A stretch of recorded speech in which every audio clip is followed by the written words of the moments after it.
Voici la troisième leçon de votre cours d'hydraulique. Vous allez apprendre à modéliser des écoulements s'effectuant tout ou partie dans des conduites, à calculer les pressions et les débits en fonction des dénivelés de ces conduites. La leçon est divisée en 2 vidéos et s'articule en 4 parties. Dans la première vidéo, nous allons d'abord préciser les régimes d'écoulement permanents pouvant s'établir dans une conduite, puis, dans une deuxième partie, nous introduirons une grandeur appelée charge hydraulique.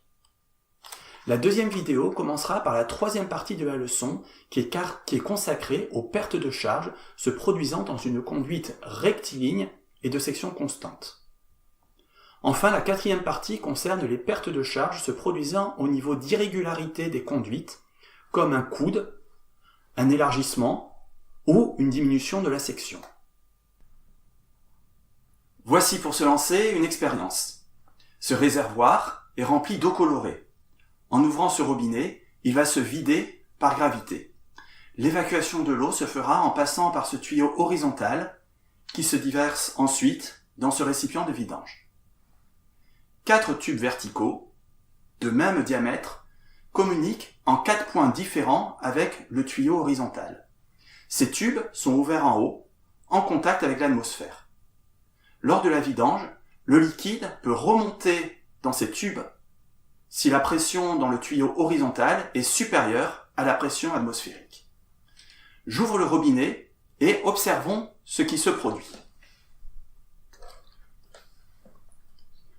En particulier, regardons les tubes verticaux. L'eau remonte dans ces tubes. C'est le signe que la pression au niveau bas des tubes est supérieure à la pression atmosphérique. On observe que le niveau atteint n'est pas le même d'un tube à l'autre. La pression varie donc d'un point à l'autre du tube horizontal. Elle semble diminuer de gauche à droite. La vitesse de l'écoulement est identique d'un point à l'autre dans tout le tube horizontal qui est de section constante. Appliquons le théorème de Bernoulli, par exemple entre les points B et C. On trouve alors que les pressions sont les mêmes. Appelons P cette pression. On pourrait la calculer en considérant les diamètres du tuyau et de l'orifice du robinet terminal. Par ailleurs, la vitesse du liquide dans chacun des tubes verticaux étant nulle, on peut appliquer, dans chacun de ces tubes, la relation fondamentale de l'hydrostatique.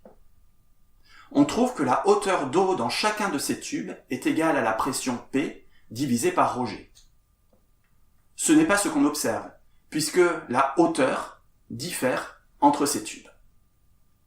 L'hypothèse du théorème de Bernoulli qui est mise ici en défaut est celle du fluide parfait. Lorsqu'un liquide s'écoule dans un tuyau de diamètre restreint, comme ici dans le tuyau horizontal, les effets de la viscosité ne sont pas négligeables. Ceci explique la différence de hauteur entre ces tubes verticaux. Dans le tuyau horizontal, la pression diminue dans le sens de l'écoulement en raison des pertes d'énergie qui sont le résultat de la viscosité du liquide. Dans cette leçon, nous allons voir comment tenir compte de ces pertes d'énergie pour obtenir une description correcte de ces écoulements. Commençons par une question.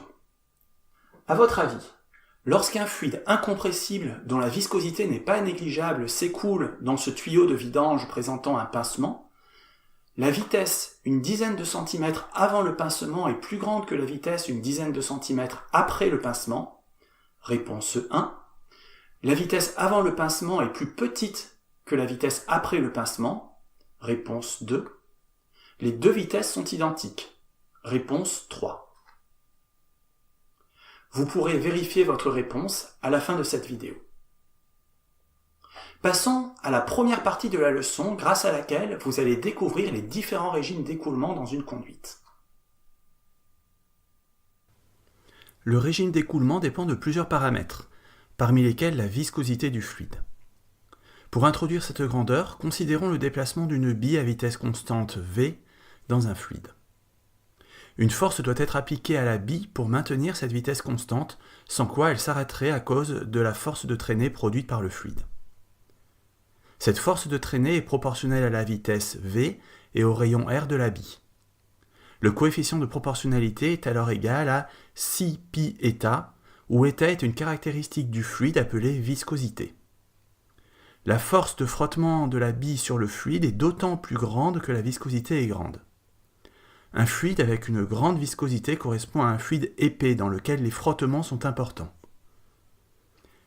D'après cette formule, la dimension de la viscosité est égale à la dimension d'une force divisée par la dimension d'une longueur multipliée par une vitesse. On trouve au final la dimension d'une masse divisée par celle d'une longueur et d'un temps. L'unité dans le système international de la viscosité est donc le kilogramme par mètre par seconde. Compte tenu de la définition du pascal, cette unité porte aussi le nom de pascal seconde. Voici quelques exemples de valeurs de viscosité de gaz et de liquide. On constate que l'ordre de grandeur de la viscosité varie beaucoup d'un fluide à l'autre. Une conduite est un assemblage de tuyaux transportant un liquide. Lorsque l'écoulement s'effectue sous l'effet d'une pression, l'écoulement est alors en charge. Une conduite en charge est intégralement remplie de liquide. Il n'y a pas de gaz et le liquide est isolé de la pression atmosphérique, sauf éventuellement aux extrémités de cet écoulement en charge. Ces photos donnent quelques exemples de conduites qui font apparaître des cheminements non rectilignes. Ces changements de direction sont le siège de dissipation d'énergie supplémentaire, comme nous allons le voir dans la suite de cette leçon. Notez que l'écoulement de l'eau dans l'habitat est constamment affecté par de tels obstacles. À cause des frottements visqueux du liquide sur les parois d'une conduite, la vitesse du fluide n'est pas la même partout dans une même section droite d'une conduite. Elle est maximale au centre et nulle au contact des parois. Nous allons donc considérer la vitesse moyenne du fluide au sein d'une section droite qui est, par extension de la formule démontrée dans la leçon précédente, telle que le débit volumique est égal au produit de l'air de la section par cette vitesse moyenne. De manière équivalente, la vitesse moyenne au niveau d'une section est le rapport entre le débit volumique et l'air de la section. Regardons un film montrant un liquide qui s'écoule dans une conduite transparente dans laquelle arrive également un filet de liquide coloré injecté par une petite buse. Le liquide apparaît en gris clair et le filet de liquide coloré apparaît en gris foncé. L'écoulement se fait de la gauche vers la droite. Au cours de l'expérience, l'opérateur augmente progressivement la vitesse moyenne du fluide. Au début, lorsque la vitesse de l'écoulement est faible, le filet reste rectiligne, emporté par le liquide principal. Cela correspond au régime laminaire. À partir d'une certaine vitesse, le régime d'écoulement change. Le filet se met à onduler. La vitesse augmente encore et on atteint un autre régime dans lequel le filet se mélange complètement avec le liquide principal. Il y a donc différents régimes d'écoulement d'un fluide dans une conduite.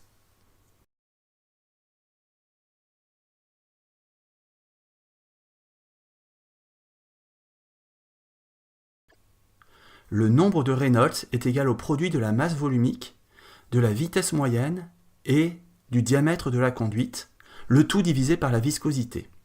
Il s'agit d'un nombre sans dimension qui n'a donc pas d'unité. Ce nombre est d'autant plus grand que la vitesse et le diamètre sont grands, il est d'autant plus petit que la viscosité est grande. La valeur du nombre de Reynolds permet de connaître le régime d'écoulement. S'il est inférieur à 2000, l'écoulement est laminaire. Deux particules de fluide voisines à un instant donné restent voisines aux instants suivants. Si le nombre de Reynolds est compris entre 2000 et 3000, c'est le régime transitoire. Si le nombre de Reynolds est supérieur à 3000, c'est le régime turbulent. L'écoulement présente alors un caractère tourbillonnaire en tout point, avec des tourbillons dont la taille, la localisation et l'orientation varient constamment au cours du temps et dans l'espace. En fait, les valeurs du nombre de Reynolds correspondant aux transitions entre différents régimes peuvent légèrement changer en fonction de la nature des parois de la conduite. Dans la suite, connaître le régime d'écoulement va permettre de calculer l'énergie dissipée dans un écoulement. Pour cela, nous allons introduire la charge hydraulique, qui est une grandeur définie en chaque section d'un écoulement en charge. La charge hydraulique en une section donnée d'une conduite vaut, par définition, Z moyen plus P moyen sur ρg plus V moyen au carré sur 2G.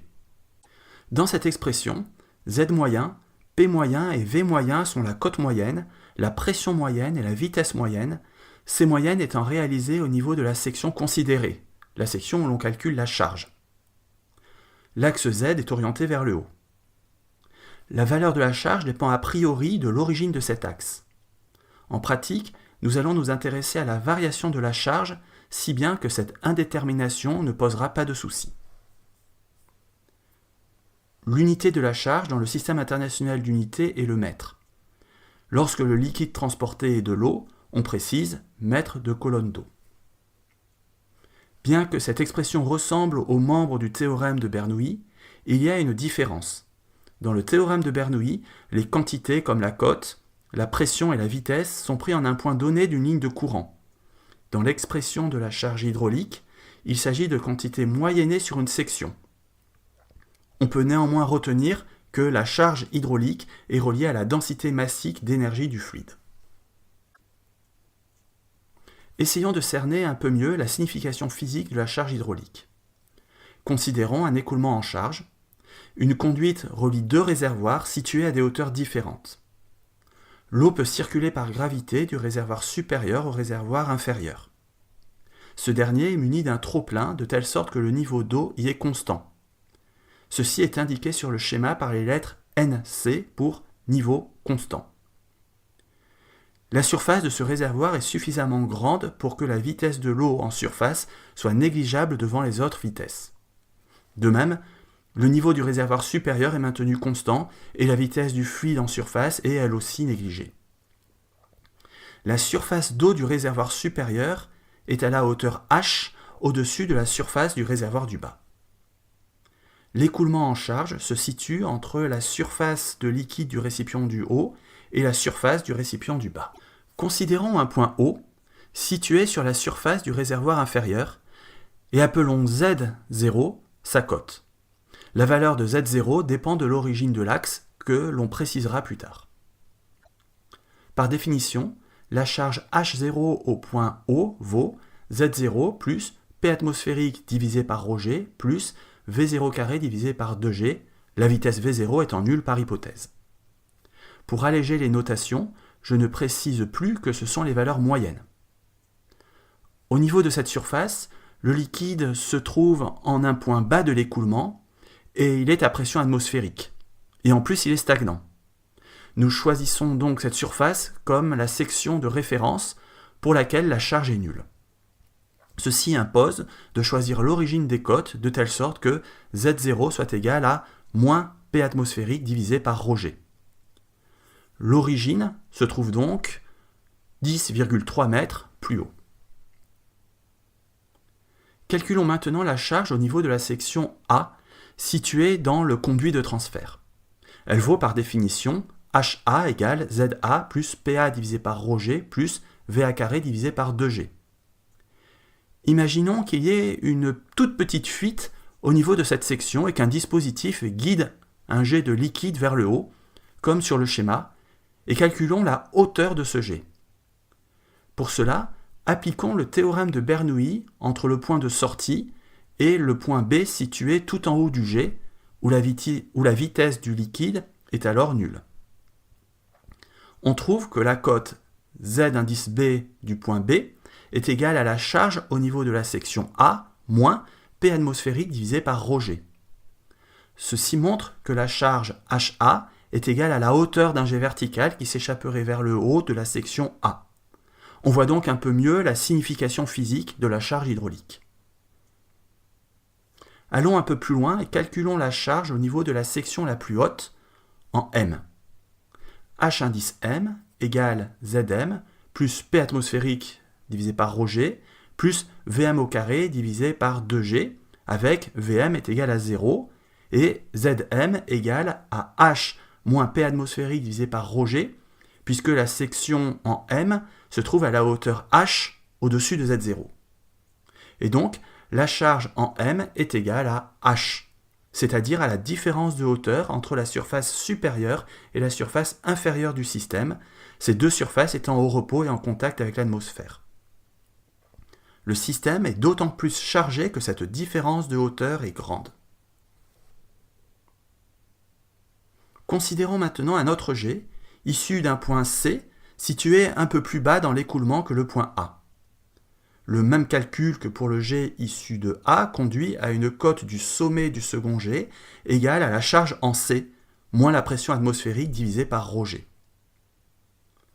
L'expérience montrerait que la cote atteinte par le haut de ce jet est plus basse que celle atteinte par le haut du jet issu du point A. Ceci implique donc que la charge hydraulique en C est plus petite que la charge hydraulique en A. Il y a donc eu une perte de charge au sein de l'écoulement entre les points A et C.